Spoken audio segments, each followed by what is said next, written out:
Cloud. Okay.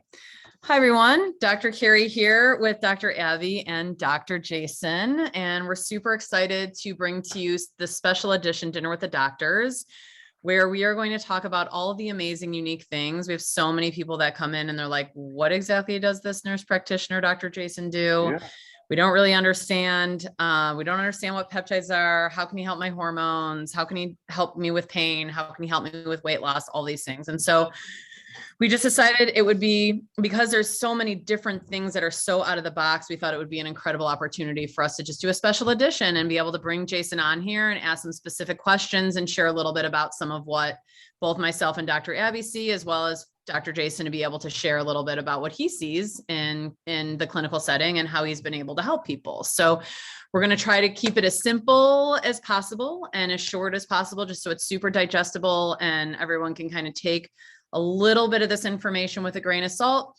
And if something excites you, make a note and reach out, and we'll be able to, help you out. And you can schedule a consult with Dr. Jason and he can help you out a little bit further. So that's why we're doing this. I wanted to just give an example of two different experiences. The first is I had a woman who came in and she's just been through so many different health crises. And at the end of the day has such a vision to do so much in her work and in all the things that she's doing, and literally just didn't have the energy. And when we sent her to Dr. Jason, she got lab work done and really noticed that not only was her thyroid not functioning very well, but neither were her hormones. And in doing just a little bit of hormone replacement, bioidentical hormones, some topical testosterone and progesterone, as well as a little bit of thyroid support, her life 180'd and she fell to her knees crying the other day with gratitude for how incredible the shift has been and that it's literally given her life back. And secondly, my husband had COVID for a second time and he really felt lousy. He came into the office, got an IV. Dr. Jason's IV nutrition is of super quality. So it doesn't compare to the other IV nutrition that I've received in other places. And so he came in, got the IV that night, no more fever. A couple days later, it was done. But he 180'd that evening after the IV, and it matters the quality. We always say this, right, Dr. Abby? It really matters the quality of the nutrition, what you do, the order with which you do it, and the work that Dr. Jason brings fully complements the work that we're already doing. So it just becomes this no-brainer. And when you get to hear some of these experiences, you're like, oh, that's me. I need that help. So many people right now are getting super sick and becoming extremely complacent about taking nutrition and taking vitamins. It's like they stopped remembering that they need to actually take care of themselves. So we're here to remind you, there's a lot of tools you can utilize to care for yourself. So I wanted Abby to just share a couple of examples of what she's seen in doing this. Yeah. So the first one I would say is with myself. I had after COVID, a horrible cough that I didn't feel super sick, but just a lingering cough for weeks, and was doing all the supplements, all the things, ozone, etc. But really started to turn a corner after a couple different things. But one of them was getting a really great IV, and it's not just a saline bath like a lot of these places do. It's really specific. And Dr. Jason will talk more about this specifically, I'm sure, in a minute. Another was a woman, hormonal issues, just in and out of anxiety and depression for years and years and years. Really thought it was situational for her, but we ran a Dutch test to really look at her hormones on a functional level. And in combination with that, and Dr. Jason doing some bioidenticals, in 2 days, she felt like she had her life back, and was in tears that she felt so much better. So these are just things to kind of, biohack yourself with way more specificity to another level. And it's just such complementary care to the work we already do. Yeah.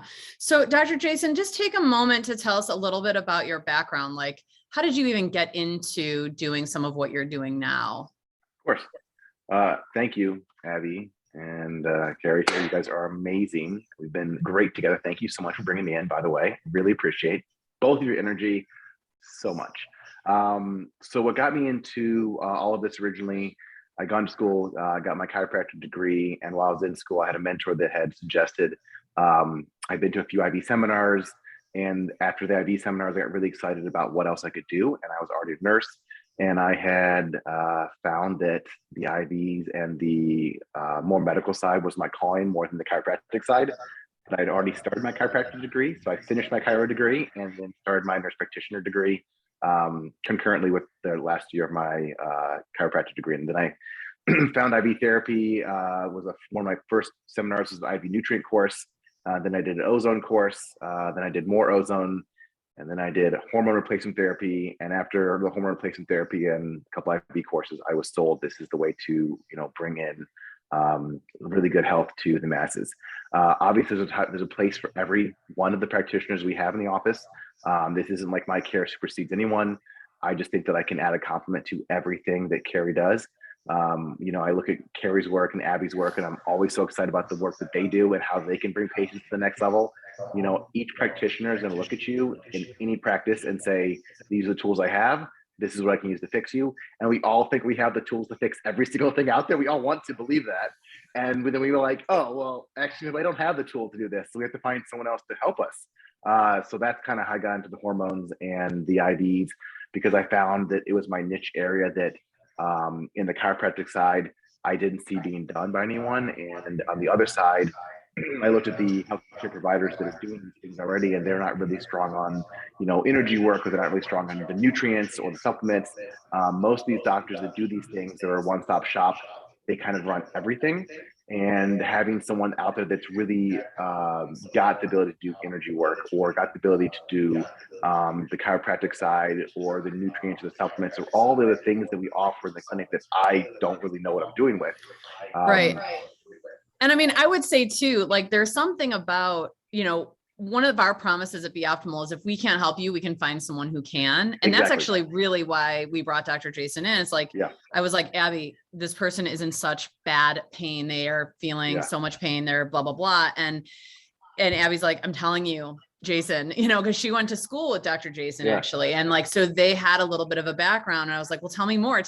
And it actually wasn't until I got COVID the first time, first and only, not God, that actually Jason really stepped up, and he came in and he helped us through, because we got hit pretty hard. I mean, I think more, Dr. Cari, I think you're really great at convincing people to be the best that they can be. And so you are really great at getting us to do everything. I think you are amazing at convincing people to just bring everything to the table. So you're like, you need to come see me, you need to come work with me. And I loved it because you got me to be in here and provide awesome care. And because you're such a great energy, you bring everyone into the table. And like, look, you're going to fit perfectly in here. Just show up and be here. Totally. And I already work in a few other clinics, and I'm like, I don't have time. You're like, just show up. And I showed up, and I'm like, okay, the energy's great here. Why would I say no? Why did I even argue this?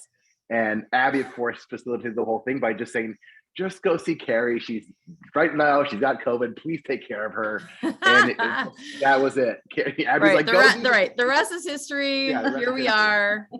It's the bomb. Thank you so much for the bridge, Abs. But here's the thing. This tonight is all about you, because people are super freaked out. A lot of what you do is injections. It involves needles. It involves them doing the injections themselves, and they're super freaked out. Yeah. And they don't understand like the risk benefit ratio. Like, what is the risk? Should I be scared? What are the benefits? So I want Dr. Abby and I are going to kind of zone in specifically on topics and just kind of guide so that you can inform a couple of different areas of what it is that you do provide, to create clarification so that people can know, like, you don't have to be that scared, and here's what you can expect and that kind of thing. So that in the future, when they're watching back on this, then they can like have a little bit more peace, and also no possibility of like what can happen for them. So we're going to talk first about hormones. And I know Abby was going to guide a couple of questions specifically about the bioidentical hormones and the hormone replacement therapies that you offer. Yeah. Perfect. All right. So how do you, Dr. Jason, determine if someone needs support hormonally? And then which type of hormone to give them? Oh, perfect. So basically, when I look at a patient, what's happening is I'm first asking them questions about clinically what's going on, right? So with the women, premenopausal, I'm asking, hey, what are your cycles like? How are you feeling? You know, what's your fatigue like? What's your energy like? My postmenopausal women, pretty much everyone postmenopausal. If you are a postmenopausal female, you are going to have a decrease in hormones. That's what happens postmenopausal. You lose about 90% of your estrogen in just a few months. So it's an automatic, well, you probably should look into some kind of hormone replacement therapy. Bioidentical hormone replacement therapy is what I offer. So a difference between hormone replacement therapy and bioidentical hormone replacement therapy is that we are giving you back the exact hormones that you are missing, as opposed to the synthetic hormones that you usually get the pharmacy, the patches and everything from CVS and Walgreens. The second thing I do is labs. So labs are very important to me. I'm not just prescribing hormones, you know, for the fun of it. We're looking at labs and getting data and determining what hormones work best for you, and then also dosing them accordingly to what works best for you. So after I have labs, start the beginning process of how hormones maybe start. Hey, if I have a male coming in, he's telling me, hey, I have fatigue in the afternoon. I'm finding myself really tired, you know, 1, 2 p.m. Same with my females, 1, 2 p.m. afternoon fatigue is very frequently a testosterone related issue. So I tell my patients all the time, if you are feeling fatigued and tired very, very frequently, we should look at hormones and see where your testosterone is at the very least. Now, of course, males don't need estrogen. They don't need progesterone. It's not a common thing in males. In fact, not needed at all. We don't see it in males. We do see estrogen. It is in males. We aren't giving estrogen though. So if my female's coming in premenopausal, I'm not using estrogen premenopausal. It's really not necessary. Most women are doing a great job on their own, but I am checking hormones still in my premenopausal women, and you know, at least talking to them about progesterone.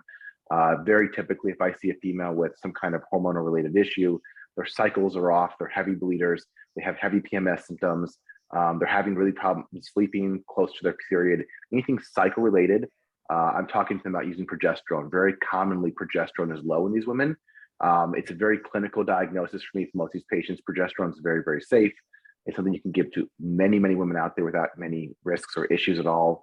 You know, no risk at all long term for these women. In fact, very beneficial for women premenopausal. In fact, this is what we use for our women that are trying to get pregnant.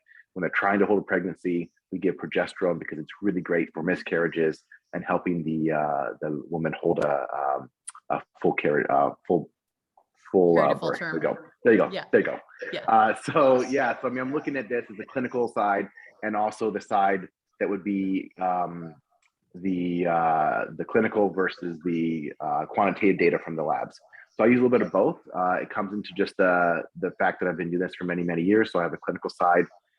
When I get labs back on patients, then I start, you know, using that to help form a better protocol for each patient that comes in. Obviously, postmenopausal, I'm seeing low estrogen in all these women. You know, hot flashes, they're coming in with brain fog. The problems losing weight, abdominal fat, low bottom belly fat is very common for hormone issues as you age. Pretty much most women, most postmenopausal could benefit from hormone replacement therapy. The risks are very, very, very, very small. There was a study years ago that came out, the WHO did, very poorly run. In fact, I've been talking about this more frequently to women. Many women have been frightened about what hormone replacement therapy can do to their bodies. They heard, hey, it can cause cancer. Should I be worried about this? Well, there's a big thing I worry about and talk to patients about now. There's been a whole generation of women that have missed out on hormone replacement therapy because someone told them it's going to cause cancer. The risk of breast cancer is very, very small in women when it comes to hormone replacement therapy using estrogen and progesterone. And now if you had estrogen specific breast cancer, we're probably not going to use estrogen on you if it's been something you had in the history. Or if you have a family member that had estrogen specific breast cancer, probably a little more cautious with that. But for the most part, the study that came out years ago, and they talked about increased risk of breast cancer, what they did is looked at what's called relative risk, absolute risk. Relative risk is if you look at a control group and the testing group, it's how many people got whatever it was, for example, cancer in the relative group. So if you have 10,000 people in a study, you look at relative risk, and out of 10,000, 10 people get cancer in the group with hormones and 5 people get cancer in the group of control. The relative risk is double that. So if you're looking at the patients from control to the patients in the experiment group, that's double the risk. So everyone heard this relative risk for hormones and freaked out. Well, actually, The absolute risk is what really matters. Absolute risk is how many people in the actual groups got it. So again, if 10 people in 10,000 had cancer in the experiment group and 5 people in the control group got it out of 10,000, the absolute risk was almost zero. So what they found was the absolute risk was very, very, very small in the control group and the experiment group, but the relative risk was higher. So again, even though the relative risk is more, maybe a higher number, because you're looking at a large population and the number of people that actually got cancer is very small, then we sit there and say, hey, the risk of cancer is actually almost zero. So when I talk to women, I tell them, hey, the risk of breast cancer is less than 1%. If you're looking at hormone replacement therapy, in fact, the benefits outweigh everything for women. We do see a reduced risk of colorectal cancer. We see a reduced risk in Alzheimer's disease by up to 50%, reduced risk of heart disease by up to 50%, reduced risk of osteoporosis. And we add about 3.2 years of life to women if they do hormone replacement therapy after menopause. So I tell my women all the time, this is nothing but beneficial for you. It's very, very low risk with high benefit and high reward. By men, the same thing. It's low risk, high reward. Men worry about prostate cancer. They worry about this. There is no indication it's going to cause prostate cancer from using testosterone in men. Also, giving men testosterone is going to help lower heart disease, which again, the #1 killer in the United States is heart disease. So if we can find a way to lower that, we are saving lives and helping people live longer and live better. My big thing is, how do I make people feel better as well as making them live longer? And hormone replacement therapy is one of those things that I use left and right. And I know you deliver it. It's like delivered in multiple ways. So topically, injection, and then there's like that underneath the flap, or like, the flapper. Because I've had a handful of patients, I mean, literally do it all different ways. And how do you discern which way you're going to offer it? And then what are the benefits of those? Of course. So we look at the hormone replacement therapy, we have a few different ways. We have oral, which I don't like at all, actually hits the liver and has some issues. We have we just lost your sound. Yeah, I'm there. I have are we there now? Hey. Are you here? Yeah. I think that's better. There you are. So we have oral, which again does not work very well. We have because it hits the liver, we don't really like it hitting the liver, it can cause more issues. Injectable is one of the best, is a really great way to use it. I don't use injectable estrogen right now. So I'm not really like a fan of using injectables unless I'm using testosterone only in my females or my males. Then I have topical, and I have a pellet, which goes under the skin. We make a little incision and we put it under the skin and the glute. So the best way out of all these ways is always going to be pellet. Pellet gives you the most sustained hormone replacement therapy, as well as compliance, right? The biggest problem we have with every patient, as we all know, is how compliant is any patient going to be at any given time. We all run into this as practitioners. Our patients like, oh, I forgot to take my supplements. I forgot to do whatever you told me to do, my breath work. I'm so sorry. Well, if you give them pellets and you put it under the skin, they can't say no. It's already there, it's done. There's absolutely nothing else they can do. They don't have to think about it. Now, progesterone is always going to be a pill. You're always going to take that. There is no way to get around the pill. That is one thing they have to take orally every single day. But at least the estrogen, estrogen and testosterone can go under their skin. I really do like my injectables, testosterone for my men and my women if they only need that. Obviously, creams are a little messy. They're more of a pain in the butt, but they are the easiest to get for patients, the quickest usually to get done. And most patients feel the most safe if they have something they can stop, after 3 days and say, oh, I had a reaction. Who knows what it's from? I can stop this and see what happens. So I'm all about using creams when necessary. I like pellets the most. I do a lot of pellets in my practice. I do a lot of injectables in my practice. I do a lot of creams. Across the board, I would rather pellet every single person out there. The next, I would like to do injectables, and then finally, if I have to, we do creams. They work great. There's no issues. It's just compliance goes down, and its absorbability is different. So, yeah. Any other questions, Abs, that you have on hormones? No, pretty much covers it. So I want to shift gears to peptides, because that's been like the hot topic, and no one really knows what they are. And we've got to simplify this. So I'm going to ask a simple question and see if you can just answer really simply. And so that we can just kind of back and forth at a couple different times.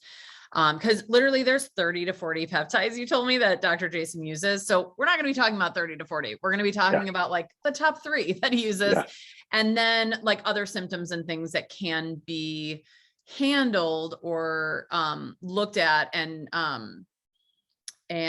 assessed with using peptides. Of So course.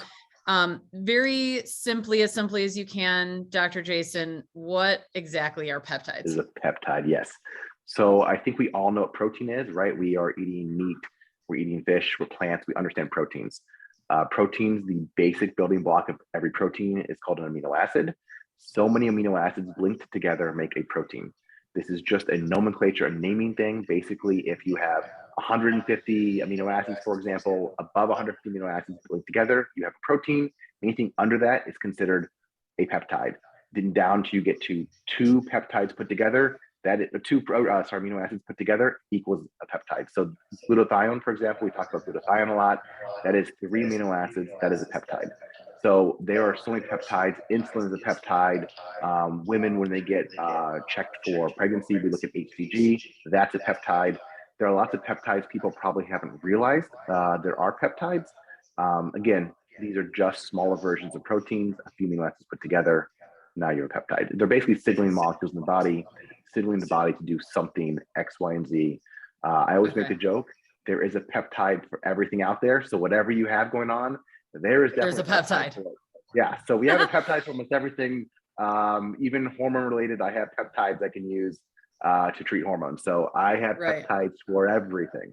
Right. And as we know, amino acids or proteins are literally the building block of the body. So exactly, if we're not building well because aging's happening, trauma's happened, surgery has happened, illness has happened, or whatever, like we need help to rebuild. And sometimes our body just can't do it as quickly. So that would be what I would see as being a benefit of how peptides can help people. But tell me, what's the benefit of taking peptides? Because peptides always, correct me if I'm wrong, but we self-inject it, correct? For the most part, there are a handful of peptides I can use orally. The problem is, just like we know, if you're eating a protein, it's broken down in your stomach. We are very well aware that you're not eating a piece of fish or chicken and it's coming out from the other side, right? We are breaking this down in our body. So we have stuff in our body, starting with our mouth, to break down peptides. So we're looking at ways to get into the body that don't get broken down. Again, there are a handful of peptides that are meant to be used, that are meant to be absorbed in the gut, they're meant to work in the gut. But for the most part, these are all sub-Q injections, basically looking like insulin needles or Botox needles, if you may. Very small injectable needles going into your stomach, belly, fat, very little pain, very little problems. Incredibly easy. I hate needles. I've passed out being injected by my friends. So I can't do big needles, but I definitely can handle the small needles from peptides. So yeah, there's a peptide for almost everything out there. Very, very, very easy to use. So what are the benefits of a peptide? Benefits, well, correct. You know what? We'll talk about them. We'll talk about the benefits as we talk about each one. Yeah. But are there any contraindications? Like, why would you not want to do it? Yeah, I mean, with any medication, right? There are definitely things that so peptides as a whole, no contraindication as a whole of peptides. Now, when we talk about specific ones, it's like talking about specific, medications in general. Hey, you can't take this medication because you have an allergy to it. You can't take this medication because there's, you have a contraindication out there. Right. There are so many peptides out there that I use, case by case basis. It's very infrequent. I have a contraindication for peptides for any kind of peptide. They do exist. For example, I think we're going to talk about CJCM from Merlin here, which is one of my peptides for growth hormone. I don't use that in my cancer patients. It is growth hormone secretagogues. Basically, it helps the body release more growth hormone. That is not good in cancer. So if you have active cancer, not something I'm using. Now, they have done studies in active cancer, and they've shown that people do not have increased growths in cancer when you use this. So unlikely it would make any cancer grow, but we're on the safe side. We're erring on the side of caution, saying, hey, we're just not using these patients. Right. So, I mean, CJCM from Merlin is, I know we're going to talk about that here in a second. It's one of my favorite all-time peptides. Basically, as we age, we make less growth hormone. Growth hormone does cognitive function, sexual function, immune function, repair, sleep. Pause for a second, because you're talking too fast.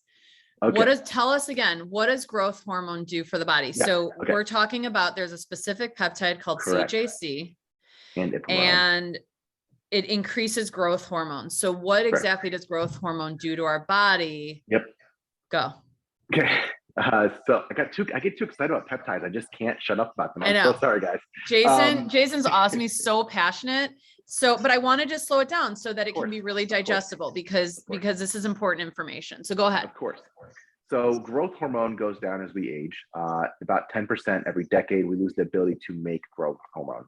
Signaling molecules go down.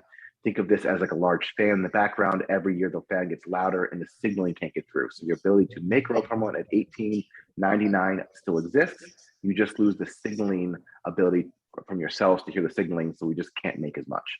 So what does growth hormone actually do? Growth hormone works on cognitive function. It works on sexual function. It works on immune function. It works on sleep. That's a big one is sleep, actually. It works on body fat composition, so fat loss, muscle gain. It works on skin repair.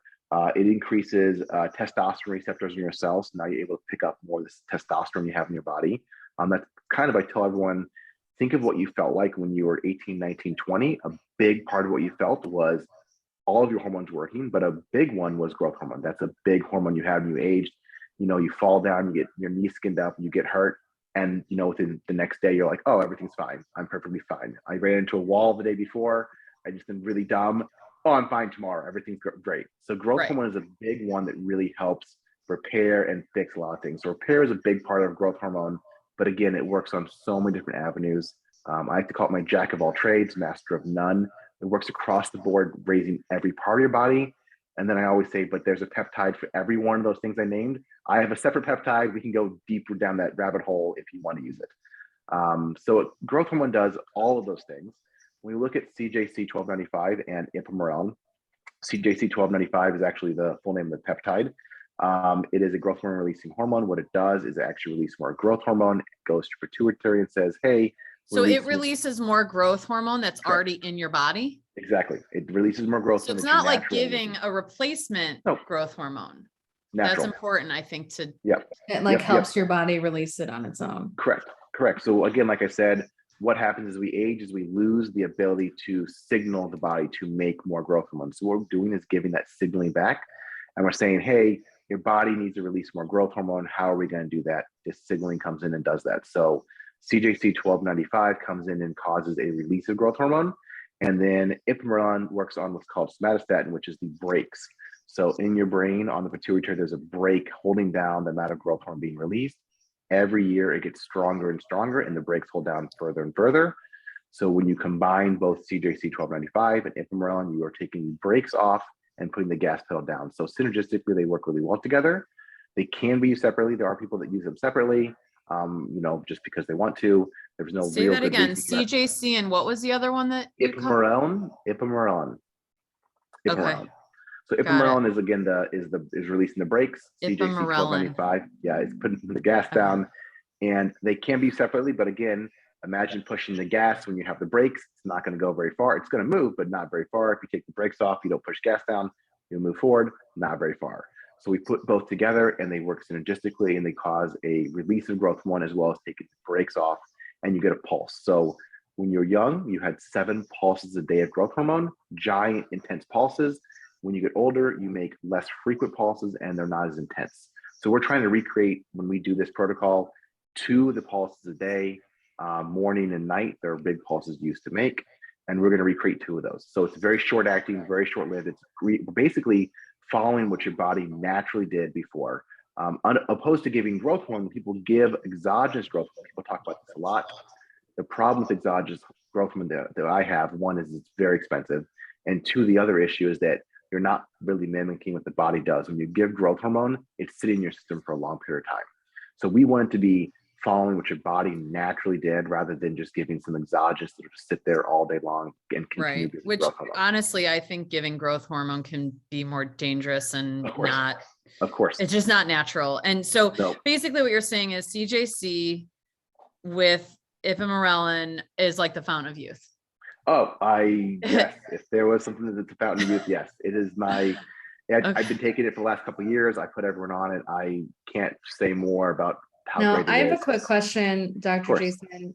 With peptides, since it is mimicking more the natural rhythm of the body and all that, is this something that if people, let's say they do this for 6 months, they're feeling awesome, do you have to keep doing that forever to get a similar effect, or does it kind of like teach your body how to maintain that level? Great question. I tell everyone, I like to tell my women and my men, if you have a significant other female in the household, is there, Abby, is there some kind of skincare product you use every day?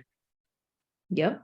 Okay. Are you going to stop using it tomorrow or next week or next month or next year? Nope. Okay. Do you think you're ever going to stop using it? Probably not. Okay. So there you go. So it's no easy for my women because my women are like, oh yeah, I use the Yeah, I mean, moisturizer similar every day. idea to supplements and everything else. Exactly. It's like, no, is it if you stop using that moisturizer that whatever you use in your face, is your face gonna break down the next day? You're gonna become, like haggard and looking like you're 90 years old? No, of course not. You're just gonna go back to aging the way you did. So when we take growth hormone peptides out of you, you just go back to feeling how you did before. Now, for the next 3 months after you come off CJC and Pomeron, if you've been on for at least 3 months, you will have increased receptors on the cells. So you'll pick up more of your natural production of growth hormone. So it'll still kind of feel like you're doing better than you were. Yeah. After 3 months, you go back to feeling how you were. And again, like with anything, as you know, with your skin, it just keeps going. This is it. This is all you got. It's not like those wrinkles are going to go backwards and we're going to give a skincare product and all of a sudden all of my wrinkles are gone. I'm doing amazing, guys. All we're trying to do is prevent the break. And that's what all of us try to do. We prevent the breakdown of the body as slow as we can. We want that breakdown to happen. So growth hormone is just one of these things that we add in and say, hey, you're going to be on this for a while. As long as you want, come off whenever you want. I have plenty of patients who have stopped and they come back a few months later and they say, I remember I felt a lot better on this growth hormone peptides. And I just shake my head and say, yeah, okay, of course, that's do what it's supposed to do. So, I mean, again, you understand, my women understand so much better than my men. You're on it for as long as you need to be on it, for as long as you want to take it. I mean, you can stop using whatever skincare product you want tomorrow. I don't think my women are ever going to do it. My women are just going to be like, nope, I'm not doing that. This is the cost of putting in my budget. It's always being spent. I will always do it. Comes to growth from the same way. At some point, you just say, hey, I don't know if I can afford it, but I feel so good, it's probably worth it. There are a lot of long-term benefits. It works on blood sugar, helping control blood sugar. There's a lot of things, reduce heart disease. There are reasons why we take this stuff long-term, but again, it comes down to a lot of people budgetary issues and, hey, how much can I afford? Where do I put my money in healthcare?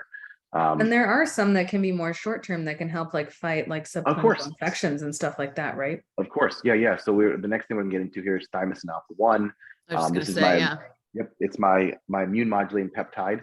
So thymosin alpha-1 works on the immune system. We naturally make thymosin alpha-1 in our thymus gland. So as we age, we make less thymosin alpha-1. When we get sick, we use a lot of thymosin alpha-1. Any chronic disease, autoimmune disease, these are all burning thymosin alpha-1. We can give exogenous thymosin alpha-1 as an injectable, and it can help with autoimmune disease. It can help with infection. It can help with any type of, long-lasting chronic illness that's immune-related. If it's immune-related and it's inflammatory, I'm using thymosin alpha-1 to help that immune system work more efficiently. So that's really what it's doing. It's helping that immune system become more efficient. When we have something going on chronically that's burning that down, the immune system just not working as well. So get this back to you. Again, it's something you naturally make, and it will typically help that immune system start working better. Again, in my short-lived I have patients come in, they have Lyme disease, they have all sorts of other disease processes, they're using it short-term. If I have a chronically ill autoimmune patient, yeah, it's likely they might just stay on it long-term because they have an autoimmune issue that they would probably require staying on something like methotrexate or chemo drugs or something the rest of their life. Now we're just switching them to something that's going to be more beneficial and safer to them and not make them feel as great. For example, I just had a patient recently, she has rheumatoid arthritis, and she was on methotrexate, she was on biologics, she was on all these things that made her feel completely awful. She said, there's no way I can go back to living this life. I didn't want to be alive. I felt awful. Things like thymosin alpha-1 is one of the things we put her on. It's been a game changer. She feels so much better. She has her life back. It's not the only peptide we've used, but it's one of them. And will she ever come off? Unlikely, right? I mean, she's got rheumatoid arthritis. We can't, as we all know, you can't roll back an autoimmune disease. There's no one is taking it away. The best we can do is put in remission and hope to stay in remission.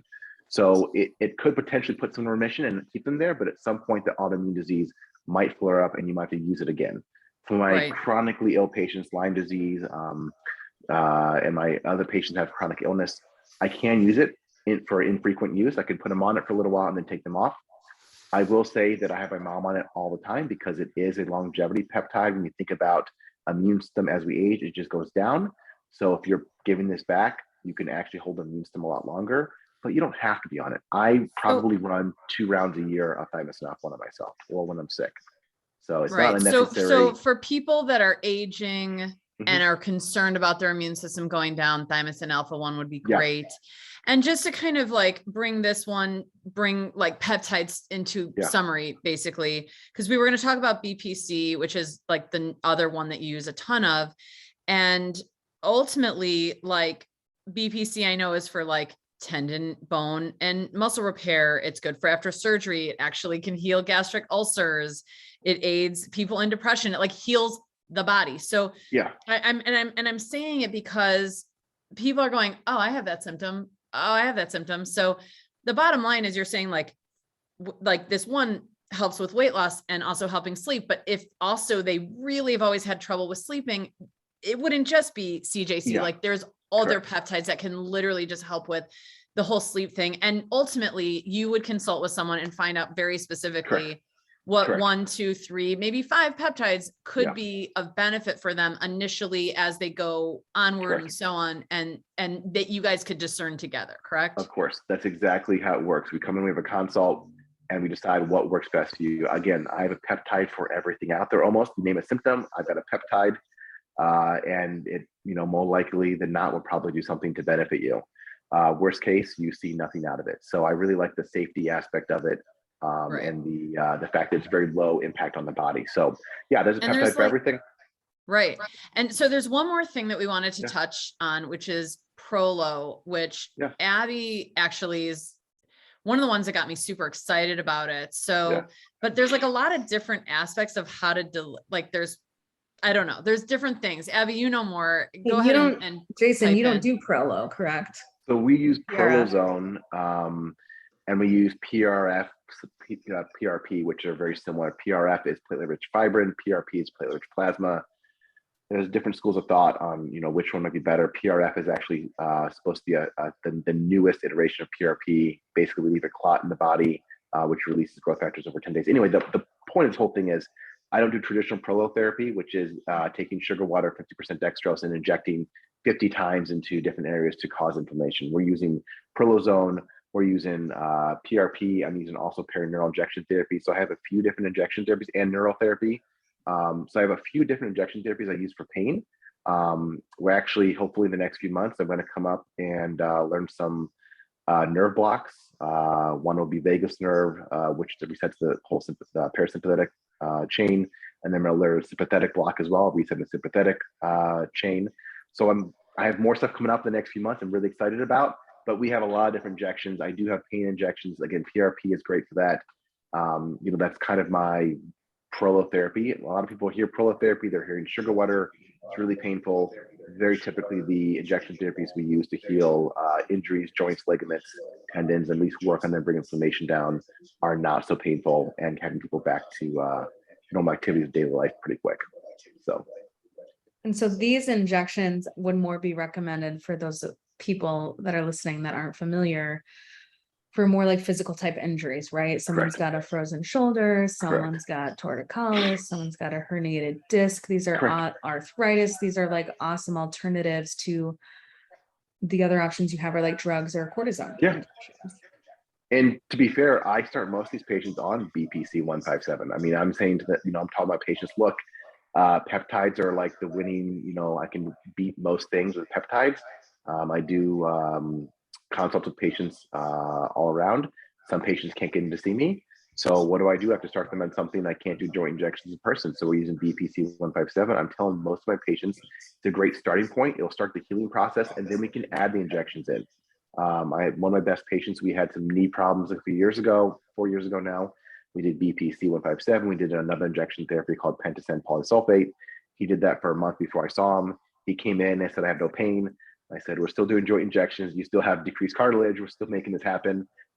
We did 4 injections of PRP on him. It's now been 4 years later, and he had been told by 2 orthopedic surgeons he needs surgery. He had to quit running. He had to quit golfing. He had to quit he couldn't walk up hills. He's now run a 5K with his daughter. He hikes, he golfs. he just actually sent me a message last week and said, hey, my other knee needs a big injection now. Can we do injections there? The other knee you've already fixed. It's amazing. I can't believe I considered even doing surgery before this.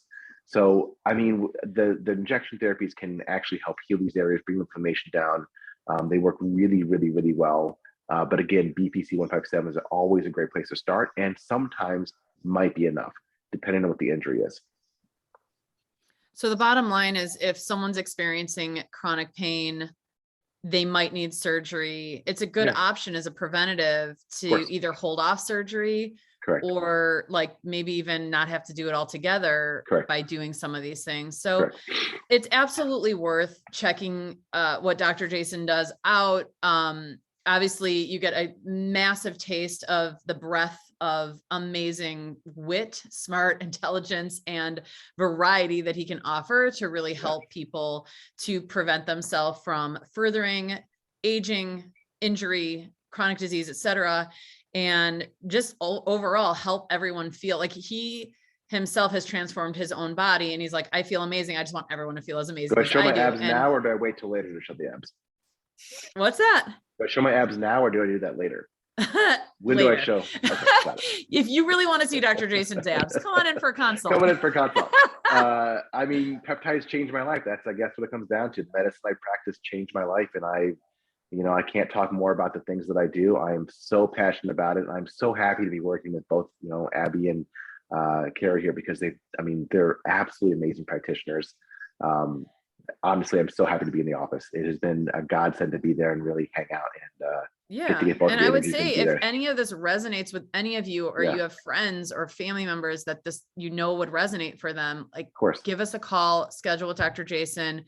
You can schedule with myself or Dr. Abby. We will always guide if we feel something else could, align with you and help you further in your health journey. So we're all for it all. There's no ego here. We just want the benefit of everybody's health. And thanks so much for taking your time, both of you guys, tonight. And for everyone tuning in, thank you. We are psyched. If you have questions, feel free. We'll do our best to answer on Instagram, or, give our office a call and, or schedule a consult, and we'd be happy to see you. Check us out. Yeah. I think our last patient said it best. She came into the office and she said, I just love the energy of this office. I want to come back. I just love the energy. So I love hearing that. And we all offer great things. And if you want to come see me, come into the office and check me out. I'm going to be there. Thank you. Thanks, guys. I'm just going to stop the recording here. Thanks. Yeah.